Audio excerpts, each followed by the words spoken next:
अरे अबे तुझे दिखाई नहीं देता क्या मैडम के पैरों में झाड़ू मार रहा है? सॉरी सॉरी भैया, माफ कर दीजिए मुझे।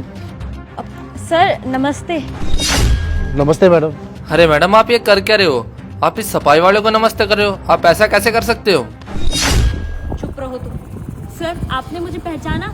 मैं आपकी स्टूडेंट श्वेता। श्वेता, आपने मुझे पढ़ाया था ना, मुझे फ्री कोचिंग दी थी। देखो ना सर, मैं आपकी वजह से आज आईपीएस ऑफिसर बन गई। सर मैं जो भी कुछ हूँ ना आज सिर्फ आपकी वजह से हूँ। सर आपने मुझे अभी भी नहीं पहचाना?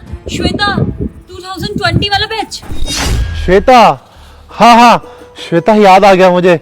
अच्छा तुम आईपीएस बन गई हो? बेटा बहुत खुशी हुई मुझे। आज मेरी जिंदगी सफल हो गई कि मैंने जिन लोगों पर तपस्या की थी, जिन लोगों को पढ़ाया लिखाया, आज वो सफल है। सही में मेरा सीना चौड़ा हो गया बेटा। सर मेरे मम्मी पापा तो बहुत गरीब थे, उनके पास तो पैसे भी नहीं थे मुझे पढ़ाने के। अगर आप करते मुझे पढ़ाते लिखाते नहीं तो आज मैं एक आईपीएस ऑफिसर नहीं बन पाती। और सर आप ये सब क्या कर रहे हैं? यहाँ रोडों पे झाड़ू मार रहे हैं। आपका तो बहुत बड़ा इंस्टीट्यूट था ना, आप बच्चों को पढ़ाया करते थे, फिर ये सब काम क्यों? अगर कोई प्रॉब्लम है सर तो आप मुझे बताइए, मैं आपकी पूरी हेल्प करूंगी। बताइए ना सर। बेटा बड़ी लंबी कहानी है, किसी और दिन सुनाऊंगा। देखिए सर, जब तक आप मुझे अपनी प्रॉब्लम नहीं बताएंगे ना, मैं यहाँ से हिलूंगी नहीं। पहले आप मुझे अपनी प्रॉब्लम बताइए, फिर मैं यहाँ से जाऊंगी। मेरी वाइफ को ना कैंसर हो गया था, उसके इलाज में लाखों रुपए खर्च हो गए थे। फिर बेटे को विदेश पढ़ने भेजा, उसके चक्कर में जमीन जायदाद बिक गई। वो आया तो उसने पहचानने से भी इनकार कर दिया, और उसके लिए मैंने अपना कोचिंग भी बेच दिया था। और जब वो आया उसने मेरे लिए कुछ नहीं किया, मैं सड़क पे आ गया। अब इसी तरह 2 वक्त की रोटी कमा लेता हूं, मेरा पेट भर जाता है। और क्या चाहिए मुझे? सर ये तो बहुत बुरा हुआ आपके साथ।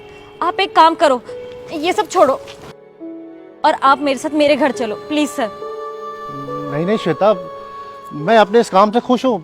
2 वक्त की रोटी तो खा ही लेता हूँ मैं बेटा। सर प्लीज मना मत करिए।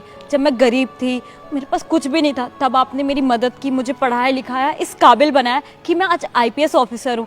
और आप मेरे घर जाने से मना कर रहे हैं। तब मैं गरीब थी, तब मैं आपके लिए कुछ नहीं कर सकती थी, लेकिन आज मैं एक आईपीएस ऑफिसर हूँ और मेरे मम्मी पापा बहुत खुश हैं मुझसे। तो आप मेरे घर चलिए सर, प्लीज चलिए, मैं आज आपकी हेल्प करना चाहती हूँ। अरे ऐसा कैसे हो सकता है बेटा? लेकिन सर हो सकता है, चलो।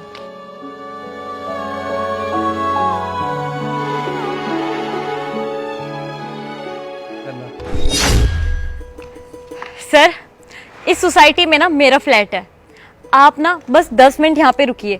ये फाइल है ना, मुझे थाने में अर्जेंट देनी है। ठीक है श्वेता, मैं तुम्हारा यहाँ वेट कर रहा हूँ। ठीक है सर, कहीं जाना मत, थाना बस पास में ही है। ठीक है श्वेता। ओके सर, हम बस अभी आते हैं, चलो।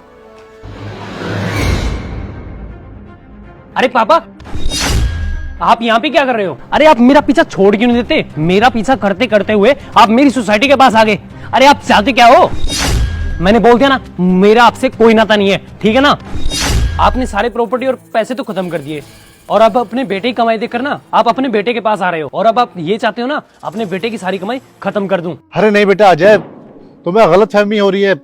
एक बात सुनो, मेरे पास जो भी पैसा था वो मैंने तुम्हारी पढ़ाई और विदेश जाने में लगा दिया। अरे मुझे रुपए का इतना ही लालच होता तो मैं तुम्हारे ऊपर खर्च क्यों करता? अरे वो तो मेरे को मैडम ले आई साथ में। अरे कौन सी मैडम? श्वेता मैडम। क्या श्वेता मैडम? यानी आपने मेरी बीवी को भी फंसा लिया और उसका पीछा करते हुए यहाँ तक आ गए। अजय, ये सब क्या चल रहा है यहाँ पर? तुम जानते हो इन्हें? कौन है ये?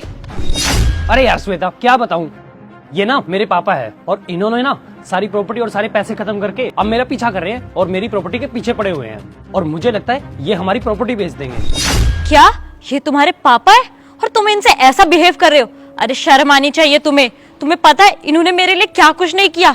इन्होंने मुझे पढ़ाया लिखाया, इस काबिल बनाया कि मैं एक आईपीएस ऑफिसर हूँ आज, और तुम एक देवता जैसे इंसान से इतनी बदतमीजी कर रहे हो। तुमने इन्हें छोड़ दिया सिर्फ शोहरत के लिए, और मुझे भी झूठ बोला कि तुम अनाथ हो, तुम्हारे माँ बाप नहीं है। शर्म आनी चाहिए तुम्हें। अरे नहीं श्वेता, ऐसी बात नहीं है। और रही बात, चुप करो, मैं बिल्कुल सही समझ रही हूँ। अगर कल को मेरे पास नौकरी नहीं हुई तो मेरे पास पैसे नहीं होंगे, फिर तो तुम मुझे भी छोड़ दोगे। अरे नहीं श्वेता, ऐसी बात नहीं है। मैं तुमसे बहुत प्यार करता हूँ और मैं तुम्हें कभी नहीं छोड़ सकता, और मुझे अपनी गलती का ना पूरा एहसास है, और तुम बिल्कुल सही कह रहे हो। पापा जी बिल्कुल देवता समान है, मैंने इनके साथ बहुत गलत किया। पापा जी प्लीज मेरी गलती माफ कर देना, मैं थोड़ा पैसे के लालच में बहक गया था। नहीं नहीं बेटा, कोई बात नहीं। तुझे अपनी गलती का एहसास है ना, मेरे लिए यही बहुत है। अरे मेरा बच्चा है तू, तू गलत राह पे चला गया था और अब तू सही राह पे आ गया है, मेरे लिए यही बहुत है बेटा। बहुत बढ़िया। सर चलिए अंदर।